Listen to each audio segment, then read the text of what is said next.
Pinakamaganda estudyante ko sa buong mundo. Ayun. Parang pumayat kaya ito, nangangayayat ka. Ah. Tatawarin mga kasama niya. Mga kapitbahay. Minsan na kami may bisita dito eh. Oh, kamusta na?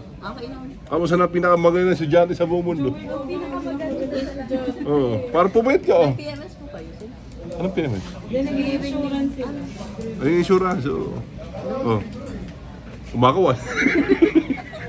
Sige, magsalita ka. Ilan na anak mo ngayon? Ano po? Tatlo po. Oo, sabi na dalawa lang. Tatlo. Dalawa yung asawa, sir. Ah, dalawa. Mukhang mahaba story ito.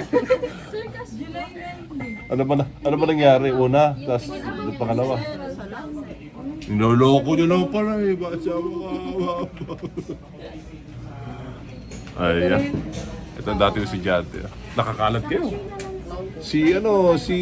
Pangalan to. Si Victor, nasa Vietnam, tuturo. Madami teacher po eh. Yeah. Si Tirado, si Louie, tsaka si Ina. Pero marami Nasa rin Benamid. sir naging negosyante. Oo. Diskarte, kailangan mabuhay sa mundo. Sir, kailan mo po estudyante si Joey? Hindi ko na matanda. Ang taon? Third year po. Ilan taon yun? 2000? 2007? 1990. Parang, Bago nine- mapirmahan ni sir parang yung 1949 clearance yata namin. yun eh.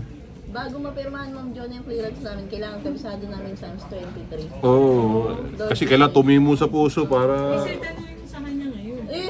O sige, kabisado mo, Psalms 23. Oh, the Lord is my shepherd. I shall not be in want. Oh, siya, kabisado. Makes me lie down in green pastures. Kabisado ko pa.